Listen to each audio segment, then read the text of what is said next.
Nah oke guys, welcome back to my channel channel kita semua.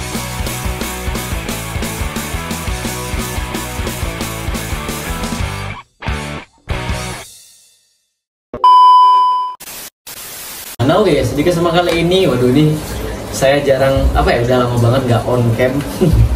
Bukan on cam ya, maksudnya ya pokoknya kelihatan lah di depan kamera, masuk frame jarang banget ya, ini sekarang akhirnya masuk frame lagi.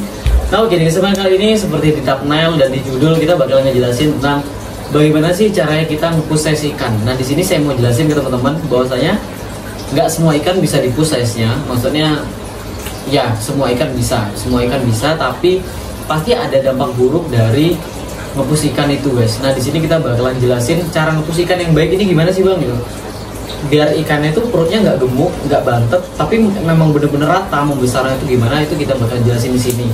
Dan ingat, kita juga akan ngejelasin tentang efek buruk dari kalau kita nge-push ikan guys, karena nggak bisa dibohongin bahwasanya apapun ya, kalau kita memberikan pola makan yang terlalu ekstrim atau yang nge-push lah, ibaratnya nge-push itu kan dalam artian pemberian makan yang tidak normal kan. Apapun kalau kita nge-push itu pasti nggak baik. Contoh, ini kita contoh kecil di ikan yang lain ya. Contoh kayak kita di ikan koi atau koki ya, itu kita kalau terlalu push makan dia biasanya floating, perutnya kayak membengkak, terus ada udara dalamnya, biasanya kan kayak gitu yang terjadi. Meskipun di Cana jarang banget, tapi tetap ada efek sampingnya, terutama bagi ikan-ikan yang memang nggak bisa di-push, dalam artian nggak bisa di-push. Grade atau kualitas dari ikan itu sendiri akan menurun ketika kita push size-nya gitu ya. Contoh, salah satu contoh ya kayak pulcra itu pasti downgrade pulcra. Terus kalau undraw enggak sih setahu saya, pulcra, stewarti itu biasanya pasti akan downgrade. Pokoknya ikan-ikan yang mempertahankan ya, biasanya mempertahankan dot dan lain-lain sebagainya itu biasanya akan downgrade. Nah yang pertama, kalau kita mau nge-push size ikan ya guys ya, saran saya ukuran dari ikan atau dari tank itu minimal 5 kali dari ukuran tank itu 5 kali besarnya tubuh size ikan. Contoh, ini tank 8, ini nih, di atas ini ada tank 80 kali 40-40. Ini bisa diisi ikan dengan size 15 cm atau 20 cm itu bisa. Karena dulu waktu kecilnya si Gokong, auranti kita yang pertama, itu di 3 bulan pertama, jadi dari size 8 cm saya melihara sampai dia di size 20-an ya, 20 kurang sih, mungkin 17 cm, itu cuma perlu waktu 3 bulan. Dan di sana itu masih mendapatkan tubuh yang proporsional. Oke, jadi di sini kita nge-push size ikan tapi tubuh tetap proporsional. Yang pertama ya kayak tadi, ukuran tanknya harus besar, itu yang pertama. Setelah itu kalau bisa airnya itu sering ganti. Tapi kalau ikan sering ganti air, biasanya terutama Cana ya, kalau Cana sering ganti air, belum ada mentalnya nggak akan jadi-jadi ya. Nah di sana saran saya, dibandingkan kita harus menjaga kualitas air dengan baik, dengan cara terus dikuras setiap seminggu sekali atau 3-4 hari sekali, itu menurut saya kurang efektif karena mengganggu ikan, terutama ikan yang sedang diprogres. Beda kalau ombyokan ya, kalau ombyokan kita pakai filter untuk menjaga air, itu sangat bagus, itu mempercepat juga pertumbuhan ikan. Itu yang pertama. Jadi saran saya ada 2 opsi, bisa sering ganti air. Untuk ikan yang memang sudah ada mental mau pakai ganti air itu sering, itu is okay. Tapi kalau emang nggak mau suka-suka nguras, agak malas-malas dikit lah itu ya.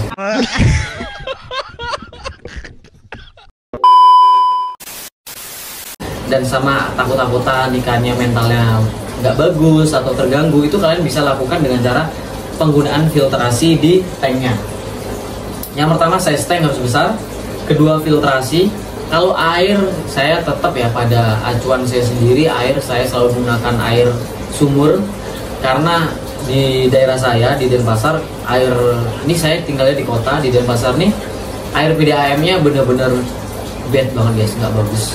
Jadi untuk ikan nggak bagus, karena terlalu banyak kaporit, karena kan air resapan tanahnya nggak bagus ya kalau di kota kan, campur kayak got dan lain sebagainya, jadi nggak bagus.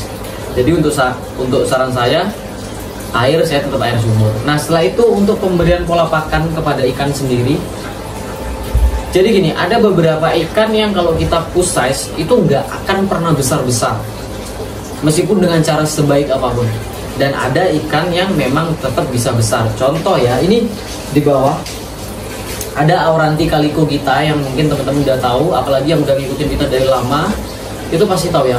Calico ini kalau nggak salah ya, itu hampir setahun di sini, hampir setahun ya, hampir setahun. Dan size-nya sekarang masih di 19 cm, itu setahun masih di 19 cm. Sedangkan saya dapetinnya itu di size 14. Kenapa bang ikannya selama setahun ini cuma nunggu sekitar 45 cm? Karena yang pertama, kalau kita mau push size ikan, kalau kita baru beli ikan nih sama orang, apalagi ikan yang sudah notabene sudah di single tank, itu kita nggak pernah tahu ikan ini usianya berapa dan sebelumnya pernah di treatment tahan size, sering puasa atau enggak. Karena gini guys, ketika ikan dari kecil sudah dibiasakan puasa, tahan size dan lain sebagainya, itu proses pertumbuhan besarnya akan sangat lama. Karena proses pertumbuhan ikan yang paling cepat itu adalah ketika masa-masa grow up, yaitu masa-masa pertumbuhan si ikan. Makanya kalau ikan kita baru beli sama orang itu, apalagi size-nya middle ya, middle itu dalam artian kayak size 12, 13 gitu kan, bahanan lah. Itu kalau kita nggak tahu dulu sempat ditahan size atau gimana, terutama buat teman-teman yang nggak tahu ya, tipikal ikan-ikan yang oh ini ikannya udah tua nih, kan banyak nih diantara teman-teman yang pasti masih belum terlalu paham gimana sih cara kita ngelihat oh ikan ini kayaknya udah tua deh, ikan ini bekas ditahan size deh, biasanya kan kayak itu.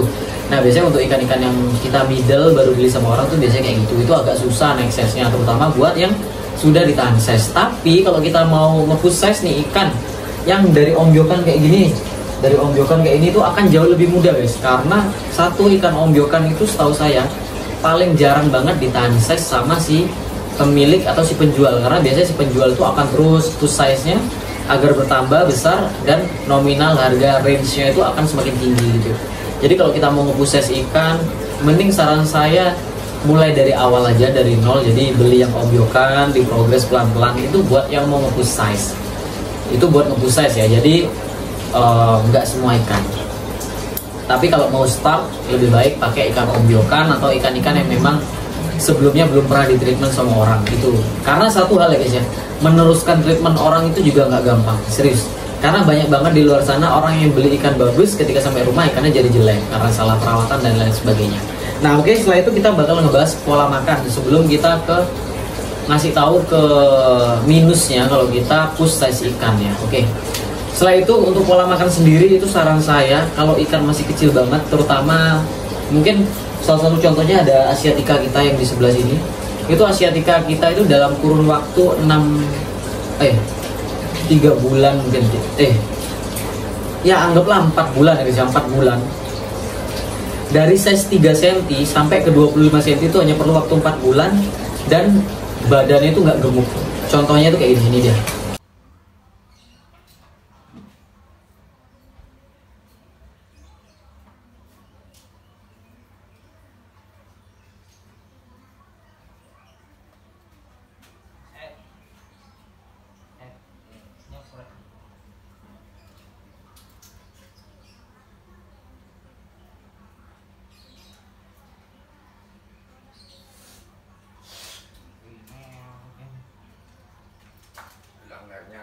Tinggal kulinya aja.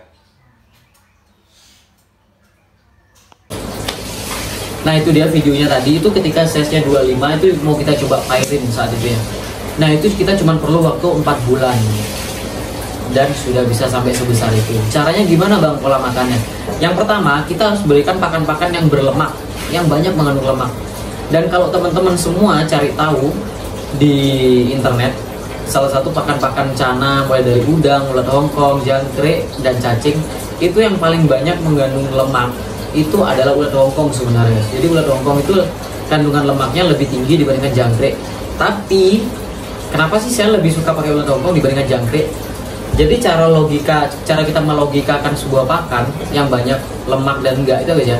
Caranya gini, jangkrik ini banyak lemaknya, saya nggak mau pakai karena bikin gendut.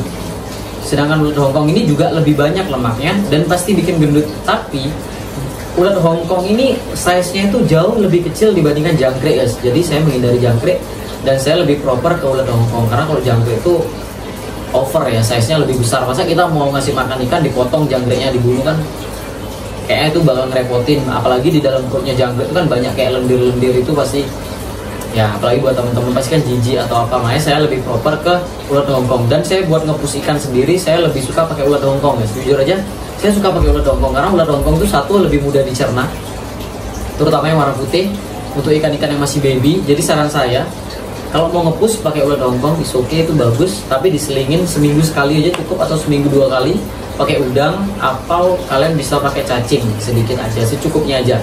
Yang penting ada varian atau variasi buat nyelingin si pakan ulat Hongkong tadi.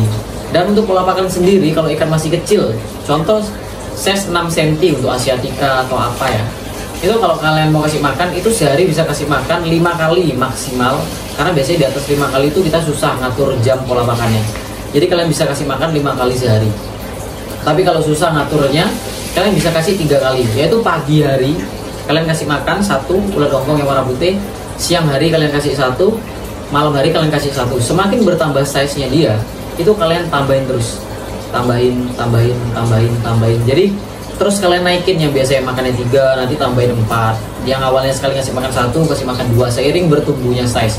Sama yang kayak tadi, size tanknya harus besar, tapi nggak harus size 140 gini, size 100 kali 40 ini enggak. Contoh kalau ikannya kecil ya kasih tank 40. Kalau nggak bisa pakai filter, kalian bisa pakai aerator, itu bisa guys, untuk menjaga kualitas air juga. Nah, jadi yang penting pola makannya itu nggak boleh langsung brek gitu, karena seperti ini guys ya, ikan yang diberikan makan 1 kali makan tapi dengan porsi besar, dengan ikan yang diberikan makan sering dengan porsi yang secukupnya saja, itu akan jauh lebih efektif menumbuhkan pertumbuhan ikan ketika diberikan pakan sedikit tapi sesering mungkin. Itu lebih efektif dibandingkan yang sekali ngasih makan langsung banyak, karena di sana sistem pencernaan si ikan sendiri itu juga akhirnya tidak maksimal karena terlalu banyaknya makanan yang kita berikan kepada si ikan. Jadi nggak maksimal, akan jauh lebih maksimal ketika kita kasih pakan sesering mungkin tapi dengan porsi yang secukupnya aja. Nah, itu untuk tipsnya menaikkan nge-push size ikan, cara apapun sama kayak gitu caranya. Dan buat teman-teman, kalau kita nge-push size ikan itu banyak sekali faktor-faktor kayak yang kurang bagus untuk si ikan. Yang pertama, kalau kita salah nge-push, terutama pulkra itu kalau di-push itu dia akan gendut banget. Dan kalau pulkra udah gendut, bahkan semua ikan cana kalau dia sudah gendut, overfeeding, kesalahan takaran saat nge-push ikan, itu biasanya kalau udah mau dietin itu susah banget. Sebenarnya untuk ngedietin cana itu bukan susah sebenarnya, tapi lebih ke lama banget waktunya guys, karena kita harus sabar ngurangin porsi makan itu lama banget. Dan saat kita proses ngurangin porsi makan, ketika ikan yang sudah biasa di-push kasih makan banyak, tiba-tiba kita kurangin porsi makan atau bahkan dipuasakan, kalau ikan yang nggak kuat mentalnya, dia biasanya akan drop, lemas, mager, dan mulai nggak flaring. Dan ikan-ikan yang belum mau flaring juga, ketika kita sering di-push gitu ya, mentalnya pas dapat yang jelek, terus ikannya kita push, biasanya akan lebih sulit juga guys untuk naikin mentalnya, apalagi dengan ukuran tank yang besar untuk nge-push ikan. Dan setelah itu, mager itu juga jadi salah satu alasan kenapa ikan itu nggak boleh di-push. Biasanya ikan kalau udah kegendutan itu mager banget guys, mager.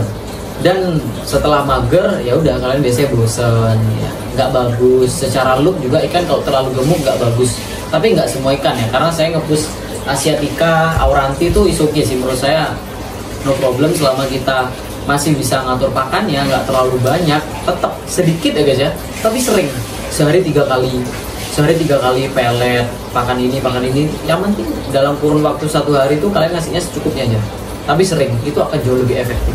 Setelah itu, kalau efek dari kita nge-push ikan tuh ya, selain mager yang kayak tadi susah flaring dan lain sebagainya, secara warna ikan kalian akan jauh ketinggalan guys, terutama ikan-ikan yang kecantikannya dia itu dilihatnya dari warna ya, segi estetiknya itu dilihat dari warna, kayak auranti, terus maru dan lain-lain sebagainya. Pokoknya yang mengandalkan warna itu biasanya akan warnanya lebih pucat, sedangkan size-nya besar. Kenapa bisa kayak gitu? Karena pakan-pakan protein yang kita berikan itu akhirnya jatuhnya itu buat memperbesar tubuhnya dia, sedangkan sisik-sisiknya dia yang kecil dan lain sebagainya, metabolisme tubuhnya dia yang harusnya belum mutasi ke warna, akhirnya disalib duluan sama badan. Jadi badannya besar, seolah-olah ikan ini sudah besar, sudah tua, tapi warnanya masih redup. Itu biasanya kayak gitu ya, karena pada dasarnya warna pada ikan cana itu tanpa kita tanpa kita treatment pakai pelet, sebenarnya itu sudah bisa guys, sudah bisa keluar warna. Jadi semua ikan tuh bisa keluar warna, cuman nggak maksimal. Jadi ya kayak tadi, cara kita melakukan progres dengan pemberian pakan pelet ini, udang dan lain sebagainya, itu untuk memaksimalkan pertumbuhan warna pada si ikan. Jadi progres itu juga tetap penting. Nah, tadi itu adalah salah satu dari minus-minus dari kalau kita tuh nge-push ikan. Tapi nggak semuanya itu maka akan berakibat fatal, ikannya bakalan jelek, itu enggak guys. Tetap ikan itu akan akan ada nilainya selama kita kalau udah di-push nih, oh setelah di-push dapat size yang diinginkan, oh aku tahu nih apa yang harus aku naikin, contoh kayak warna, ya udah dikurangin aja porsi makannya dikit-dikit, jangan dipuasakan, karena ikan kalau sudah di-push biasa makan banyak, dipuasakan biasanya akan cenderung mager, drop, karena protein yang biasanya dia dapatin tiba-tiba di stop begitu aja, itu biasanya nggak bagus. Jadi kalau saya sendiri lebih suka ngurangin porsi makannya sedikit demi sedikit, biar ikannya terlatih dengan porsi sedikit itu, baru mulai diprogres warna pakai pelet dan lain sebagainya. Jadi untuk nge-push ikan itu is okay, nggak masalah buat siapapun yang mau nge-push ikan, yang suka ikan-ikan size jumbo nggak masalah. Yang penting kalian tahu ketika ikan kalian sudah mendapatkan size yang kalian inginkan, apa yang harus kalian lakukan gitu. Oke, jadi kurang lebih videonya kayak gitu aja. Kalau gitu see you di next video, bye bye, thank you.